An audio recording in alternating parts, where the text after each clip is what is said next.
এই যে অবৈধভাবে বালু উত্তোলন করতেছে শরীয়তপুরের সুরেশ্বর এরিয়াতে পদ্মা নদীর সাইডে, এভাবে যারা বালু উত্তোলন করতেছেন এর ফলে বর্ষা মৌসুমে নদী ভাঙন সৃষ্টি হবে, দরিদ্র মানুষের বাড়িঘর নদীতে ভেঙে নিয়ে যাবে। তো আমি প্রশাসনের দৃষ্টি আকর্ষণ করতেছি এবং শরীয়তপুরের যারা বিএনপির নেতৃবৃন্দ আছেন তাদের দৃষ্টি আকর্ষণ করতেছি, যারা এই অপকর্মের সাথে জড়িত তাদের বিরুদ্ধে আপনারা অ্যাকশন নেন। যদি আপনারা অ্যাকশন না নেন তাহলে মনে করবো যে আপনারাও এই অপকর্মের সাথে জড়িত আছেন।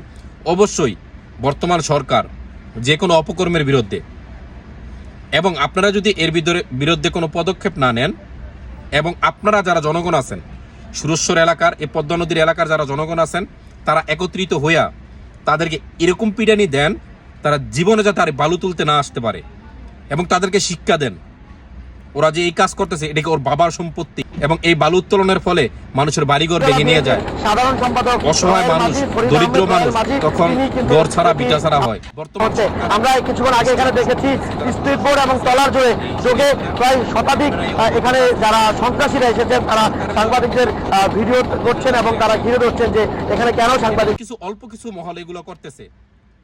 এদেরকে আপনারা কি ভুলে গেছেন সেই চাঁদপুরের কথা, চাঁদপুরের চেয়ারম্যানের কথা? 5ই আগস্টের পরে কিন্তু চেয়ারম্যানের জনগণ খাইয়ে দিছে। তো আপনারা সোজা হয়ে যান, ভালো হয়ে যান, সরকারের বদনাম করবেন না। বিএনপির যারা নেতৃবৃন্দ আছেন যদি এর সাথে যদি এমপি মহোদয় জড়িত থাকেন তাকেও জবাবদিহিতার আওতায় আনতে হবে। কেন? আপনাদের বাবার সম্পত্তি এগুলা, এটা জনগণের সম্পত্তি। যে মানুষের নদীর ভাঙনের যে গড় ছাড়া বিটা ছাড়া মানুষগুলো হয় তারা জানে যে কতটা কষ্ট হয় তাদের। তো বিএনপি যারা এই অপকর্মের সাথে নেতৃবৃন্দ জড়িত আছে, অবশ্যই বিএনপির লোকজন এই অপকর্মের সাথে জড়িত, তাদেরকে ধরে সাইজ করেন আপনারা। তাদের মতো কুলাঙ্গারদের দলে যাতে জায়গা না হয়, যারা দলের বদনাম করে, যারা অল্প কিছু মহল যারা নিজেদের পক্ষে বাড়ি করার জন্য এই ধরনের অপকর্মের সাথে জড়িত হয়। আপনারা জনগণ যদি একত্রিত হন, এলাকাবাসী যদি একত্রিত হন, আপনাদের শক্তির কাছে কোনো শক্তি কুলাইব না। আপনারা ধরে এদেরকে ইচ্ছা মতন পিটানি দেন।